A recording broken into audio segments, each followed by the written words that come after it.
पूर्णिमा, माई के बात के बिल्कुल बुरा मत मानी। ठीक बा, ना मानब। अच्छा एक बात बतावा, जे काम हम कहे रानी ओ भइल? हाँ, सूटकेस में बा। सुनी। हाँ?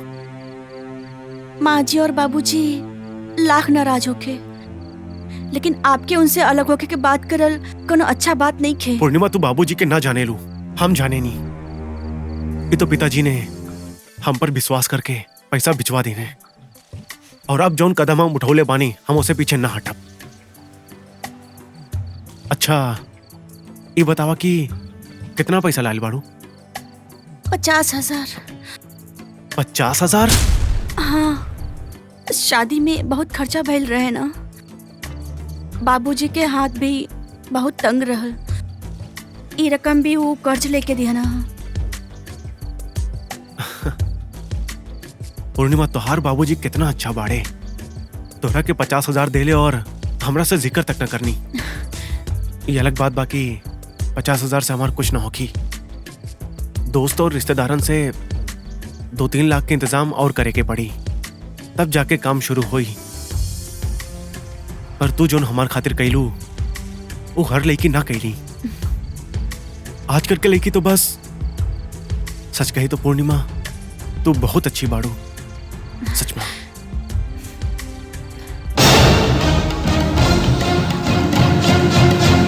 संतोष, संतोष, अरे संतोष, तू कहाँ बड़ा? संतोष का बा? सुना तनी, बहिर नहीं खी। सुनत हूँ ना, तो ई खबर सुन के तोहर कान के पर्दा फट जाई। अरे लुट गई नी, हमनी बर्बाद हो गई नी। हाय राम, का भाई? हम बस अड्डा से गुजरत रहनी तो वो अपन नासिक वाले बेनी प्रसाद है ना, उनसे भेंट हो गए। हाय राम, तका तारा बेनी प्रसाद लूट लेला। अरे बतिया तो सुना भाग्यवान। बैठा बैठा। ई बेनी प्रसाद के बड़ी बेटी हो ना, वो अब शादी के लायक हो गए। अगर हम बलीराम के शादी उनकर बेटी तारा से करी तो दहेज के अलावा 5 लाख रुपया कैश भी मिली। हाय, हम मर गई नी, फूट गए हमार नसीब। आप सच कहता नहीं जी, हमार सब कुछ लूट गए। जे फेरा भी 5 लाख देवे के तैयार बा, वो तो सोना के अंडा देवे वाली सोना के मुर्गी भी आ। हाँ हो तो वो सोने के मुर्गी, मगर हिया से भी तो कुछ आयल हुई ना। कुछ खास नहीं बाबूजी, बस 50,000 रुपया। का? खाली 50,000? हाँ माई, सिर्फ 50,000। और बाबूजी ओके लिए भी हमार ससुर के कर्ज लेवे के पड़ल। लगत बाप दिया में तेल नहीं खे, लेकिन अभी 10 लाख के आमद बा, ओकर का करी? एकरा का करे के बा? जाके पकड़ ली। हाँ हाँ पकड़ लेब, लेकिन एकर का करी संतोष? एकर भी वही करल जी जो पहली वाली के कैले रही जा। लेकिन तू हमार बात ना समझत हऊ। लेकिन छोड़ी, पहली वाली के केहू की पता चलल? इमे बलीराम के राय लेवे के बहुत जरूरी बा। बाबूजी, आज तक हम आपके बात के टाले बानी जो नाश टालब, और ज्यादा से ज्यादा का होगी? फांसी तो होगी ना। शाबाश बेटा। बहुत बढ़िया बेटा, अब भगवान के नाम लेके शुरू करी इस शुभ कार्य। हाँ, तब आप बताई रहुआ यहाँ कैसे? दरअसल बेली प्रसाद जी, हम बहुत परेशान बानी। काहे? का परेशानी है? का बताई बेनी प्रसाद जी, अभी 1 महीना पहले हम अपन बेटा बलीराम की शादी कैली।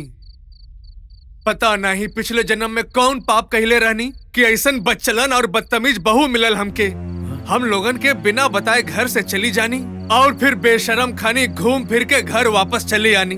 ऐसन आवारा और बच्चलन बहू के रहुआ वापस कैसे आवे देवेले? तो का करी? लोगन के सामने अपन इज्जत के तमाशा करी। हमार बली तो ये लड़की से शादी ना करे के चाहत रहल। ये तो हमार माथा खराब रहल कि हम जहर के अमृत समझ लेली और हमार सीधा साधा भोला भाला बेटे की जिंदगी बर्बाद हो गए।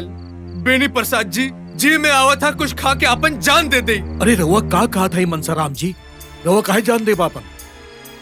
चोटिया पकड़ के निकाली उ लड़की के घर से बाहर, छुटकारा पाई ओकरा से। आखिर ए दुनिया में कौने कायदा कानून बा के ना? बेनी प्रसाद जी, कुछो करे के पहले हम ही सोचे नहीं कि इस समाज का कही, ये दुनिया का कही। अरे दुनिया और समाज के मारी गोली। अरे रउआ का कहा था मनसाराम जी?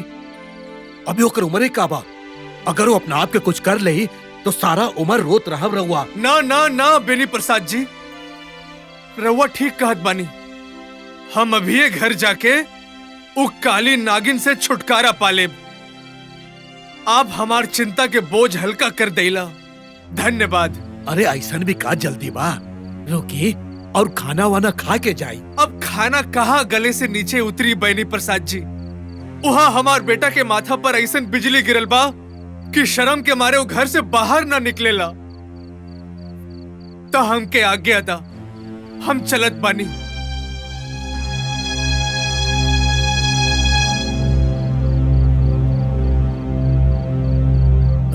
रुकी मनसाराम जी,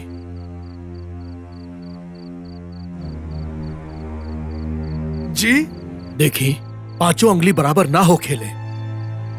हम समझ ली ना। हम अभी तक तो रउआ के समझौने ही ना। अगर एक लड़की आवारा और बचलन निकलल तो एकरा में राउर और राउर बेटा के का दोष बा? छुटकारा पाए उ लड़की से? लड़कियन की कमी तो नहीं के दुनिया में। सभी जाने ले कि रवा लोग शरीफ आदमी हई और शरीफ लोगन के औलाद भी शरीफे होकेले। ओकरा के कौने भी शरीफ और सुशील लड़की मिल जाई। ई रउआ का कहत बानी बेनी प्रसाद जी? अरे के दे हमार लड़का के अपन लड़की? मनसाराम जी, रवा दोस्त समझ के हमारा पास आई नहीं हा, हम निभाइब आपके साथ दोस्ती। हम कुछ समझ ली ना बेनी प्रसाद जी। देखी रवा हमारा पास राय लेवे आयल रहनी और हम रवा के सही राय दे देनी। अब बस जल्दी से वो लड़की से छुटकारा पाई और आई हमारा घर सगुन लेके हमार बेटी तारा खातिर। जी जी हाँ बेनी प्रसाद जी, बहुत बहुत धन्यवाद। आपके बहुत बहुत धन्यवाद बेनी प्रसाद जी। रउआ हमार बेटा की जान बचा लेनी। रउआ इंसान के रूप में देवता बानी, देवता बानी, देवता बानी। अरे रवा ई का करत हई? आप धन्य बानी बेनी प्रसाद जी, आप धन्य बानी।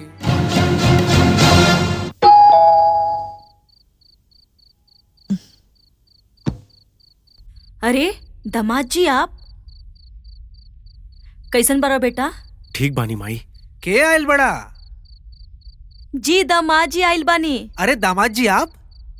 जा बेटा बाबूजी के साथ बैठा, हम चाय लेके आवतनी। अच्छा जी खुश रहा।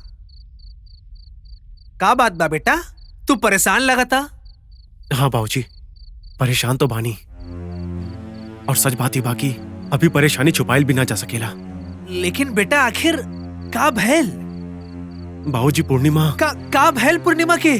पूर्णिमा कल से लापता भैया। का? घर में बिना कुछ कोने से बताए पता नहीं कहाँ चल गई। नहीं हमके तो लागल शायद वो यहाँ आई होगी। वो यहाँ ना आइला बेटा? यहाँ ना आई नहीं ना तो फिर वो कहाँ चल गई? नहीं बाबूजी घर में